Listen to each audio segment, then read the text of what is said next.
Hello everyone, this is Rupesh Mishra and I welcome you all to your channel that is math. देखिए, ये आपका exam करीब आ रहा है। डीडीयू यूनिवर्सिटी और से एफिलेटेड जो कॉलेजेस हैं उनकी मैं बात कर रहा हूँ। और इस बार एग्ज़ामिनेशन पूरा एमसीक्यू होने वाला है। सो आप चाहे तो हमारे वीडियोस को ज़रूर देख करके जाएं, क्योंकि ये तो बात है इसमें कि एमसीक्यूज़ काफ़ी सारे ऐड किए गए। आप देख सकते हैं, मैंने आपके लिए काफ़ी सारे वीडियोस ऐड किए हैं इस आपके चैप्टर नंबर 2 के लिए। काफ़ी सारे वीडियोस देखिए एमसीक्यूज़ हैं। ये आपके एमसीक्यूज़ हैं, कुछ कुछ हैंड रिटन एमसीक्यूज़ भी हैं। हैंड रिटन काफ़ी है, आई थिंक 20 के करीब यही होंगे। जी हाँ, देखिए, तो ये सिर्फ चैप्टर नंबर 2 की मैं बात कर रहा हूँ। ठीक है, तो ये हमारे एमसीक्यूज़ हैं। आप चाहे तो इसे हमारे टेलीग्राम चैनल को ज्वाइन करके इसे परचेज़ कर सकते हैं। और इस पूरे 5th सेमेस्टर के एमसीक्यू फीस 299 ही है। और आपको पीडीएफ उसकी आंसर कीज़, उसकी सॉल्यूशन वीडियो जो जो कि वहाँ पे अपलोड हो जाया करते हैं। ठीक है, तो कुछ इसके क्वेश्चंस आपको यूट्यूब पर भी मिलेंगे, जिसमें से कुछ आपको पार्ट अभी दिखेगा यूट्यूब पर, दिख भी रहा होगा, आप लोग देख रहे होंगे। ठीक है, तो आपको अच्छा लगे तो अपने फ्रेंड्स को शेयर ज़रूर करिएगा अपने एमसीक्यू कोर्स के बारे में। जितने भी अपने गोरखपुर और इससे रिलेटेड यूनिवर्सिटीज़ है जिनका एग्जामिनेशन यहीं से होता है। ठीक है, चलिए आगे बढ़ते हैं। इस चैप्टर में मैंने ये सारे पॉइंट्स ऐड किए हैं। कप्पा के बारे में, सेरेट फर्नेट फॉर्मूला जो कि बहुत इंपॉर्टेंट है, different form of kappa and torque है, प्लेन कर्व के बारे में है, और भी कुछ है, वैसे मैंने पूरा ऐड कर दिया, 2-3 पॉइंट और थे। चलिए आगे बढ़ते हैं फर्स्ट क्वेश्चन पे। तो देखिए, सबसे जो पहला क्वेश्चन है, if P I are the components of principal normal vector at any point of the curve. एक कर्व दिया है एक्स आई एस टाइप, इस टाइप का कर्व है। अच्छा, इसको हम आर भी लिख सकते हैं, R is equal to X I plus Y J plus Z K, जैसे मैंने थ्योरी में थोड़ा सा बताया हुआ है। इसी में ये आर की जगह एक्स आई कर दिया गया। अब एक्स आई की जगह 1 2 3 लिखते हैं, आप लोग को पता होगा। एक बार ये आप लोग डिस्क्रिप्टिव वीडियो ज़रूर देखिएगा, आपको पूरा का पूरा क्लियर हो जाएगा कि ये मैं क्या लिख रहा हूँ। एक्स की जगह x1, एक्स वाई की जगह x2, एक्स और जेड के लिए x3 लिखा हुआ है। तो कह रहे D P by D S क्या होगा, और पी जो है वो प्रिंसिपल नॉर्मल की बात कर रहा है। वैसे मैंने आपको प्रिंसिपल नॉर्मल के बारे में जो बात की है वो एन से बात की है, एन लिख करके बात की है। तो वहाँ पे डी बाई डी एस जब करते थे, तो ये अगर आप याद करें तो सेरेट फेरेट एस एफ फॉर्मूला है, सेकेंड एस एफ फॉर्मूला है आपका। ठीक है, तो इसका एक फॉर्मूला था जो कि आपको बताया गया है। जो क्या होता था, देखिए 3 फॉर्मूले थे, तीनों मैंने पढ़ाए हैं, आप एक बार जरूर जा करके देखिएगा। ये होता था torque B minus kappa T. ठीक है, तो वहाँ पे नॉर्मल को एन से लिखा गया था, यहाँ पे इन्होंने पी से लिखा हुआ है, कोई बात नहीं है, पी को एन से रिप्लेस कर सकते हैं। लेकिन आंसर आपका देखिए torque B minus kappa T, ये आपका आंसर यहाँ पे आ गया। यहाँ पे समझिए आई का क्या मतलब है, आई का मतलब है आई की वैल्यूज़ होंगी 1 2 3, मतलब वो 3 कंपोनेंट की बात कर रहा है। ठीक है, आंसर अब ऑप्शन आपका सी हो गया। ठीक है, नेक्स्ट देखिए, नेक्स्ट क्या है भाई, नेक्स्ट है हमारा इफ़ रो, ये रो है, rho be the radius of curvature at P of the curve. ठीक है, ये कर्व है, एस पे डिपेंड कर रहा है। Then the component of unit principal normal, principal normal. ठीक है, प्रिंसिपल नॉर्मल वही एन की बात कर रहा है बच्चों, एन कैप बोल सकते हैं अगर उसकी यूनिट की बात करें तो। वेक्टर एट पी आर, कह रहे कि इसमें प्रिंसिपल नॉर्मल के कंपोनेंट क्या होंगे। तो देखिए ज़रा, इसको मैंने यहाँ पे लिख लिया।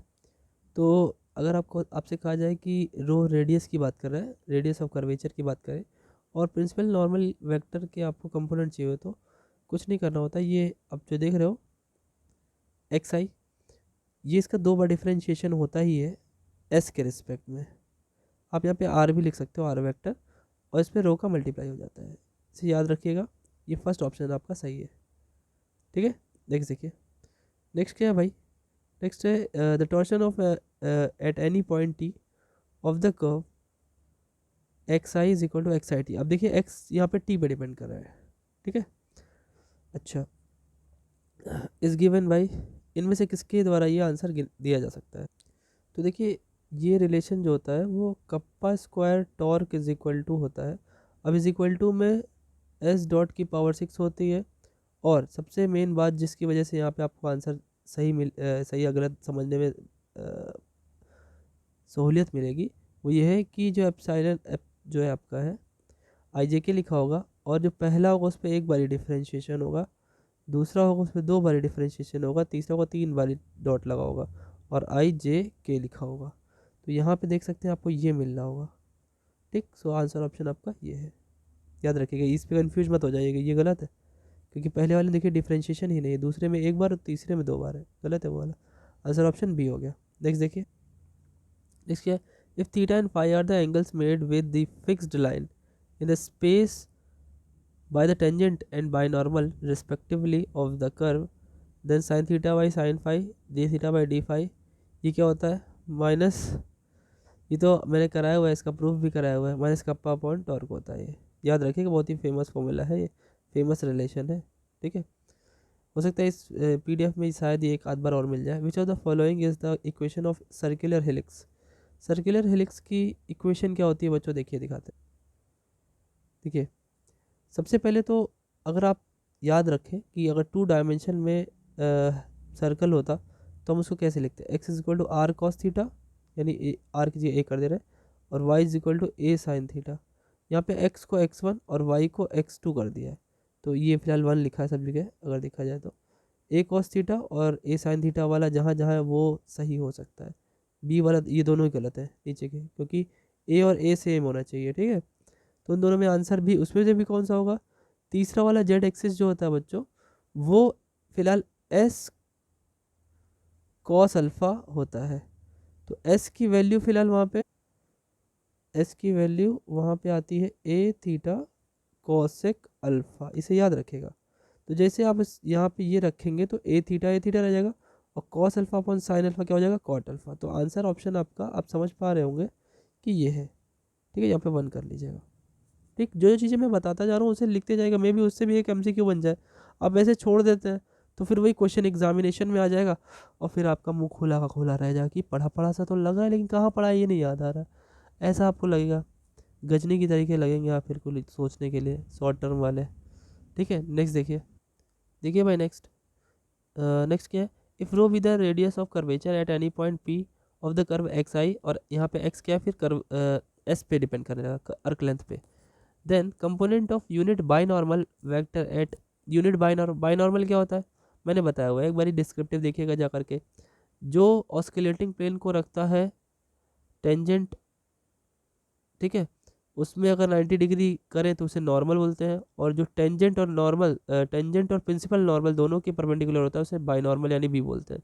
ये बी होता है, ये टी होता है, और ये एन होता है, इनके बीच में रिलेशन होता है, कैसे बी टी एन होता है, ये बी है, ये टी है, और ये एन है। ठीक, फिलहाल तो कह रहे हैं कि इनमें से कौन सा आंसर हमारा सही होगा। चलिए दिखाता हूँ आपको। सबसे पहली बात तो देखिए, देखिए सबसे सीधी सी बात कि रो पहले, सबसे पहले तो बाहर तो रहेगा ही, तो जहाँ जहाँ बाहर है वो आंसर हो सकता है। फिर आप ध्यान दीजिए एप्सिलॉन की बात हो गई। अब एप्सिलॉन में आपको पता है एक एक करके, जैसे अगर आई जे के लिखा है एप्सिलॉन में, तो जो पहला एलिमेंट होगा उसका एक बार डिफ्रेंशिएशन होगा, दूसरा जो एलिमेंट होगा उसका 2 बार डिफ्रेंशिएशन होगा। ठीक है, तो यहाँ पे अगर जे लिखा है तो एक बारी डिफ्रेंशिएशन है, यहाँ पे के लिखा है तो 2 बारी डिफ्रेंशिएशन, यहाँ पे पहले ही 2 कर दिया जो कि गलत है। तो आंसर इन दोनों में से सही हो सकता था, तो आंसर गलत वाला तो ये है, तो सही वाला कौन सा हो गया, ऑप्शन ये हो गया। चलिए आगे बढ़ते हैं। नेक्स्ट क्या है, if kappa and torque denote the curvature and torsion at any point P of the curve X I, ये भी एस पे डिपेंड कर रहा है। ठीक है, तो कह रहा है कि इसकी वैल्यू क्या होगी, क्या होनी चाहिए इसकी वैल्यू। देखिए ये सही से लिखा भी है कि नहीं, पहले देख लिया जाए। हाँ, पहली बार डिफ्रेंशिएशन, दूसरी बार और तीसरी बार, और आई जे के लिखा भी है। ठीक है, उससे तो कोई दिक्कत नहीं, ये तो एकदम बिल्कुल सही लिखा हुआ है। तो ये अभी थोड़ी देर पहले ही मैंने बताया था कि लेफ्ट साइड में कप्पा स्क्वायर टॉर्क होता है, तो ये इसी के बराबर होता है। ठीक है, याद रखिएगा, the torsion of a plane curve is equal to, हमेशा प्लेन कर्व का टॉर्जन जो होता है वो 0 ही होता है बच्चों, तभी वो प्लेन कर्व होता है। टॉर्क इज इक्वल टू 0 मैंने बताया होगा, डिस्क्रिप्टिव एक बार जरूर पढ़िएगा, मेरी आपसे यही गुजारिश है। नेक्स्ट देखिए, देखा, if the curvature and torsion of a curve is in constant ratio then the curve is अगर ये constant ratio में है तो वो किस तरह का कर्व बनेगा। अगर कप्पा और टॉर्क यानी के और टॉर्क ये दोनों कांस्टेंट आ जाए तो वो क्या बनाएगा। डेफिनेशन है, बड़ी ही फेमस डेफिनेशन है, इसी को हेलिक्स बोलते हैं, हेलिक्स बन जाता है। ठीक है, सर्क्यूल भाई वो भी हेलिक्स है, लेकिन सर्कुलर बनाने के लिए अलग चीज़ से बात हो जाती है तो हेलिक्स वो भी। लेकिन हम क्या कह रहे हैं, जब भी ये रेशियो हो तो ये तो रेशियो तो इसमें भी आएगा, कप्पा अपन टॉर्क इसमें भी कांस्टेंट आएगा, लेकिन आप पूरे जनरल की बात कर दो ना। अगर यही कहीं लिखा होता पैराबोलिक, है ना, पैराबोलिक हेलिक्स, तो वो भी आंसर फिर तो हो जाता। इससे बढ़िया हेलिक्स लगा दीजिए, वो सबसे सही आंसर होगा, सबको अपने अंदर रख लेगा। नेक्स्ट देखिए, the osculating plane at the point P on the curve has N point contact, N point contact है। ठीक है, या कॉन्टैक्ट ऑफ ऑर्डर, इसको एक वर्ड और लिखते हैं, कॉन्टैक्ट ऑफ ऑर्डर। जब ऑर्डर की बात करते हैं तो एक कम लिखते हैं, n-1, इसको लिखने का तरीका होता है। Curve at P where n is equal to, कह रहे हैं कि n कितना आएगा, तो देखिए भाई ऑस्कुलेटिंग प्लेन होता है वो कम से कम 2 p और q पॉइंट को रखता है, तो 2 पॉइंट यहाँ से हो गए। ठीक, अब 2 पॉइंट पे दो बारी ये ऑर्डर यानी 2 बारी डिफरेंशिएट होगा, तो ऑर्डर इसका 2 होगा, लेकिन कांटेक्ट कितने पॉइंट को करेगा, 3, n बराबर 3 हो जाएगा, याद रखिएगा इस चीज़ को। ठीक है, एक बार और समझ लीजिए कि n पॉइंट कांटेक्ट करते हैं, और जब हम लिखते हैं ऑर्डर या कहते हैं कांटेक्ट ऑफ ऑर्डर, कितना, एक कम कर देते हैं वहाँ पे। तो जब भी वहाँ पे आपके ऑस्कुलेटिंग प्लेन की बात हो रही तो ऑस्कुलेटिंग प्लेन 2 पॉइंट को रखता है, पी और क्यू को, है ना। टेंजेंट पे जो 2 पॉइंट, टेंजेंट के अगल बगल 2 पॉइंट होते हैं उसको रखता है वो, तो 2 पॉइंट पे डिफरेंशिएबल होगा, 2 पॉइंट पे डिफरेंशिएबल होगा मतलब ऑर्डर उसका 2 होगा, तो ऑर्डर 2 होगा तो कॉन्टैक्ट एक बढ़ जाएगा, तो 3 हो जाएगा, याद रखिएगा। नेक्स्ट देखिए क्या है नेक्स्ट भाई, the radius R of a spherical curvature of a curve is given by, radius क्या होगी स्फेरिकल कर्वेचर की, देखिए इसे याद रखिए, सिंपल सा, मतलब ये एकदम बिल्कुल जेन्युइन सा क्वेश्चन है, हो सकता है एग्जामिनेशन में आपके डायरेक्टली पूछ लिया जाए। ठीक है, तो वो आपके सामने यही आंसर है, आर स्क्वायर तो सभी में है। ठीक है, लेकिन ये सिग्मा नहीं होता इसमें, ये तो पहले गलत कर दीजिए। रो स्क्वायर, रो से होता है रेडियस ऑफ कर्वेचर, और सिग्मा सिग्मा होगा, फिर उस पर पी पे डैश, सॉरी पी नहीं, रो पे डैश होगा, उसका स्क्वायर होगा, या फिर देखिए उसका उल्टा भी है, उसका उल्टा भी है। तो आप ध्यान दीजिएगा कि आर रेडियस है, रो भी रेडियस है, तो डिफ्रेंशिएशन भी रेडियस वाले का ही कर सकते हैं, यानी इस रो का ही कर सकते हैं। तो स्क्वायर में तो सब स्क्वायर में हो जाएंगे, अरे बस समझ, आंसर ऑप्शन ए हो जाएगा। For a given curve the number of its involutes is, उसमें उसके इन्वोल्यूट्स कितने बनेंगे, ये भी देखिए बड़ी ही सिंपल सी टेक्निक। देखिए कभी भी इन्वोल्यूट्स की बात की जाती है किसी कर्व की, तो वो हमेशा कितनी होनी चाहिए, तो वो हमेशा क्या होती है, इनफाइनाइट होती है।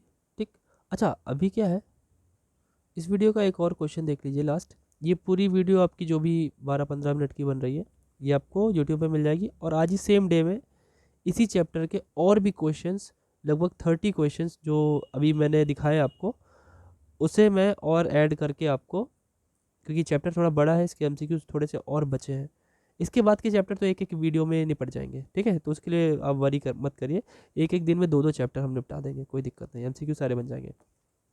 देखिए, तो कह रहे हैं कि द कर्व के eight any point P of a straight line is, कह रहे कि किसी कर्व के की बात करें अगर, और eight any point P of a straight line is, ठीक, किसी स्ट्रेट लाइन की बात करें और उस पर कोई एक पॉइंट पी ले लें, तो कर्वेचर, सॉरी कर्वेचर लिखा, मैं कर्व पढ़ रहा था, कर्वेचर क्या होगा, तो कर्वेचर उसका हमेशा से क्या होगा, एक जीरो ही होगा भाई। कर्वेचर जब भी निकालते हैं ना, कप्पा कप्पा में तो डिफरेंशिएशन आ जाएगा, कांस्टेंट लाइन है तो जीरो हो जाएगा, तो याद रखिएगा इसका आंसर क्या होगा, जीरो होगा।